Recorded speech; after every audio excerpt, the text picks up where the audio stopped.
நடிகர் விஜய் கட்சி ஆரம்பிப்பது குறித்த செய்தியாளர்கள் கேள்விக்கு பதிலளித்த அமமுக பொதுச் செயலாளர் டிடிவி தினகரன், ஜனநாயக நாட்டில் யார் வேண்டுமென்றாலும் கட்சி ஆரம்பிக்கலாம் என்றும் அதை பற்றி பேசினால் நாகரிகமாக இருக்காது என தெரிவித்துள்ளார்.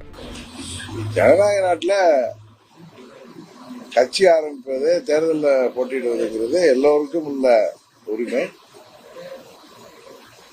அவர்களை வெற்றி பெற செய்வதும் செய்யாததும் மக்கள் கையில தான் இருக்கு. அதை பத்தி இன்னொரு நடிகர் விஜய் கட்சி ஆரம்பிக்கிறத பத்தி நம்ம எதுவும் சொல்றதுக்கு சொன்னா நாகரிகமாக இருக்காது.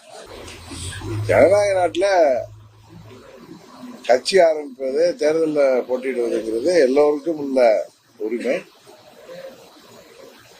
அவர்களை வெற்றி பெற செய்வதும் செய்யாததும் மக்கள் கையில தான் இருக்கு. அதை பத்தி இன்னொரு நடிகர் விஜய் கட்சி ஆரம்பிக்கிறத பத்தி நம்ம எதுவும் சொல்றதுக்கு சொன்னா நாகரிகமாக இருக்காது. செய்திகளை உள்ளது உள்ளபடி தெரிந்து கொள்ள ரெஃப்ளெக்ட் நியூஸை சப்ஸ்கிரைப் பண்ணுங்க.